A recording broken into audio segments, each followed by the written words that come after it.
నమస్కారాలు. అలాగే లోకేష్ బాబు గారికి నా హృదయపూర్వక నమస్కారాలు.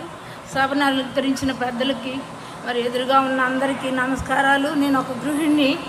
మరి నా బోత్ లెగ్స్ యాక్సిడెంట్ అయ్యి నేను 32 సంవత్సరాలకే నేను ఇంట్లోనే తప్ప బయట కూడా నడవలేను. ఆఖరికి ఆర్టీసీ బస్సు కూడా ఎక్కలేని స్థితిలో ఉన్నాను. నా భర్త నన్ను వివాహం చేసుకోకముందు నుంచి తన ఓటు స్టార్ట్ అయిన దగ్గర నుంచి టీడీపీ పార్టీలో మరి తిరుగుతూ ఉండేవాడు. మా గ్రామం చిన్నది, 1000 పాపులేషన్ ఉంటుంది. అయితే ఆ స్థాయి నుంచి నా భర్త ఎప్పుడు తిరుగుతూ ఉండేవాడు పార్టీలో.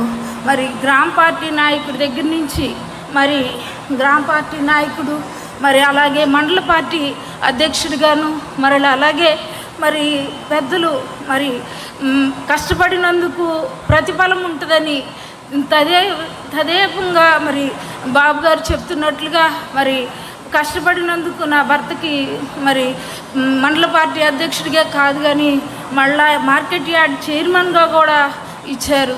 అయితే తను ఎప్పుడు కూడా పార్టీ అని ఉదయకాలం నుంచి సాయంత్రం వరకు ఎప్పుడు వ్యవసాయం చేస్తూ ఎక్కువ కాలం పార్టీలో గడిపేవాడు. నేను ఎంతగానో నిందించుకునేదాన్ని. ఎందుకు ఇలా చేస్తున్నాడు, ఎప్పుడు పార్టీ అంటాడు. 40 ఎకరాలు పొలం చేస్తూ అవన్నీ మరి అందరికి అప్పచెప్పేసి వెళ్ళిపోతున్నాడు. మరి మా పరిస్థితి ఏంటి? తనకి ఏమన్నా అయితే నేనేం చేయగలను? నీకు 10,000 ఇస్తాను, 1 గంట నించోలేని స్థితి. అయ్యా నువ్వు ఎందుకు ఇలా చేస్తున్నావు అని నేను ఎన్నో మార్లు నిందించేదాన్ని, బాధపడేదాన్ని. అయినప్పటికీ నేను ఒక్కోసారి మళ్ళా నా భర్తకి చేస్తున్న మరి ఆయన కష్టాన్ని గుర్తించి మరి ముందుకు కొనసాగిస్తున్నప్పుడు సంతోషపడేదాన్ని. అలా కొనసాగుతూ ఉండగా 2025 సంవత్సరము జూన్ 26వ తారీఖున చేలో పనికి వెళ్తా మరి పడిపోయి మెడేముకి ఇరిగిపోయిన తర్వాత సర్జరీ చేశారు. ఇరిగిపోయి హాస్పిటల్కి తీసుకెళ్తూ ఉండగా మరి నాకు తెలీదు, అందరూ వచ్చి చెప్పారు. కనీసం నేను నడిచెళ్ళి ఆయన్ని తీసుకెళ్ళే స్థితి కూడా లేదు.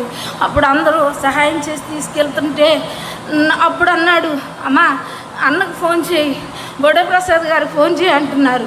నాకు ఫోన్ తీసి ఆ నెంబర్ చేయటం కూడా తెలియట్లా, కంగారు పడిపోతున్నా, నాకు భయం వేస్తుంది, నేను తీయలేను ఫోన్ నెంబర్ కూడా అని చెప్పేసి అంటున్నప్పుడు ఆ స్థితిలో కూడా, ప్రాణం పోయే స్థితిలో కూడా నెంబర్ చెప్పాడు.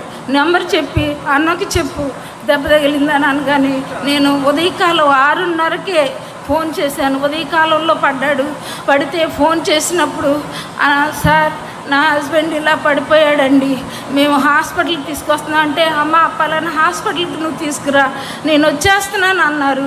మేము వెళ్ళక ముందే సార్ మాకంటే ముందుగా నించొని అన్ని టెస్టులు చేయించి, రవీంద్ర నువ్వు కంగారు పడబాక, భయపడబాక, ఏమవు, కాలెత్తు చేయొద్దు, కాళ్ళు చేతులు చచ్చిపడిపోయినాయి.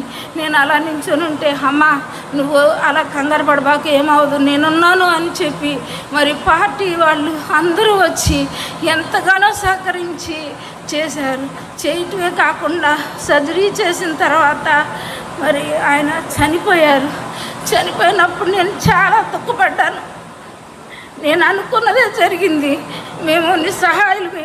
నాకు లేక పుట్టింది ఒక పాప, లేటుగా పుట్టింది. నేను ఆ పిల్లని ఎలా చదివిస్తాను?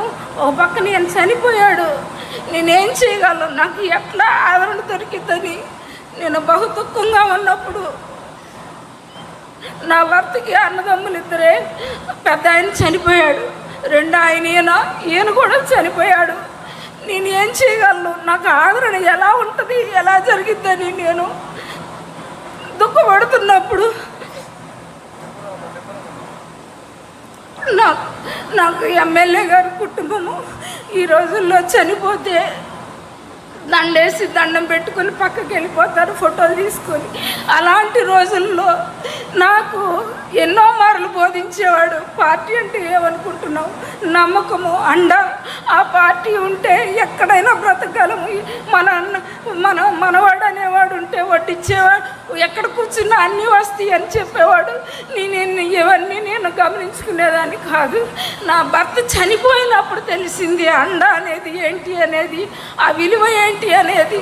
ఆ రోజున నా భర్తని దగ్గరుండి మరి పార్టీ వాళ్ళే ఘనంగా తీసుకెళ్లారు.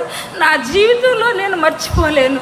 ఒక మనిషి పుట్టినప్పుడు కంటే చనిపోయినప్పుడు గౌరవంగా తీసుకెళ్ళడమే అది ప్రాధాన్యత మనిషికి.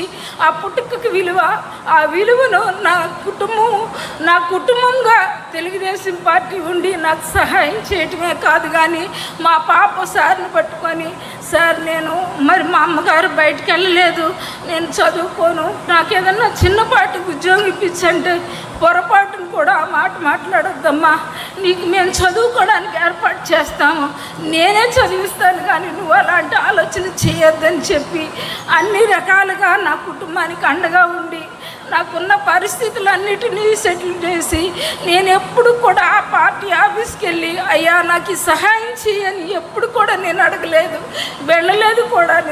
నేను ఇంటి దగ్గర ఉండే పెద్దల ద్వారా ఒక మాట, అయ్యా మా పాపకి ఫీజు కట్టాలి అని ఒక మాట చెప్తేనే వెంటనే మరి నేను వెళ్ళకుండానే నాకు సహాయం చేసేవాళ్ళు. ఇంత గొప్ప ఆదరణ ఉంటుందని నాకు తెలియదు. ఈ పార్టీ ద్వారానే సార్ చెప్పారు ప్రసంగంలో, పార్టీ తెలుగుదేశం అంటేనే ఆదరణ, ధైర్యం అన్నారు. అది రుజువైంది నా జీవితంలో. నా భర్త బ్రతికుండగా ఘనత పొందుకున్నాడు. మేము ఆస్తులమ్మి మరి పెద్ద పదవులను పొందలేదు, కానీ నేను కష్టపడటం వల్లే పదవులు పొందుకున్నాడు. మా కుటుంబం ఆదరించబడింది. ఇంతటి రుణాన్ని నేను తీర్చుకోవాలంటే నేను ఒకటే అనుకున్నాను, నేను బ్రతికుండగా నమ్మకంగా పార్టీకి విశ్వాసంగా ఉండాలి.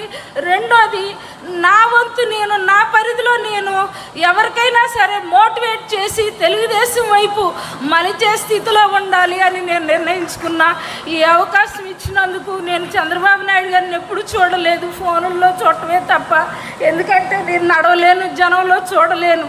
గొప్ప భాగ్యం నాకు కలిగింది. నాకు ఆయన చూడగానే నాకు ఈ బాధలన్నీ మర్చిపోయాను. నేను నా జీవితంలో నేను ఎప్పుడు ఎదురుగా చూడలేదు, పక్కనే నించొని ఫోటో దిగాను. ఇంత గొప్ప భాగ్యం ఇచ్చినందుకు, మరి ఇటువంటి అవకాశం ఇచ్చినందుకు అందరికీ, అలాగే మరి బాబు గారికి నమస్కారం. ధన్యవాదాలు సునీతమ్మ. కార్యకర్తే అధినేత అనడానికి సంపూర్ణ అర్థం సునీతమ్మ గారి తాలూకా మాటలు. కార్యకర్తలు ఎప్పుడు ఆపదలో ఉన్నా సరే తెలుగుదేశం పార్టీ కేవలం ఒక రాజకీయ పార్టీగానే కాదు, ఒక కుటుంబంగా పార్టీ కానీ, నాయకత్వం కానీ, అధిష్టానం కానీ అందరం కూడా ఆపదలో ఉన్నటువంటి ఆ కుటుంబాలతో అండగా నిలబడి వాళ్ళ భవిష్యత్తుకి భరోసా ఇస్తామని మరొకసారి ఈ యొక్క సునీతమ్మ గారి మాటల్లో మనకు రుజువు అవుతుంది. మహానాడు వేదిక ద్వారా ఆ లక్షలాది మంది, కోట్లాది మంది కార్యకర్తలకు, వాళ్ళ కుటుంబాలకు మరొకసారి ఆ భరోసాని ముందుకు నడిపిస్తూ, ఇప్పుడు తర్వాత ఈ యొక్క తీర్మానం మీద మాట్లాడవలసినటువంటి వ్యక్తి మన మంగళగిరి నుంచి దుర్గా మహాలక్ష్మి గారు. దుర్గా మహాలక్ష్మి గారు మాట్లాడగలరా?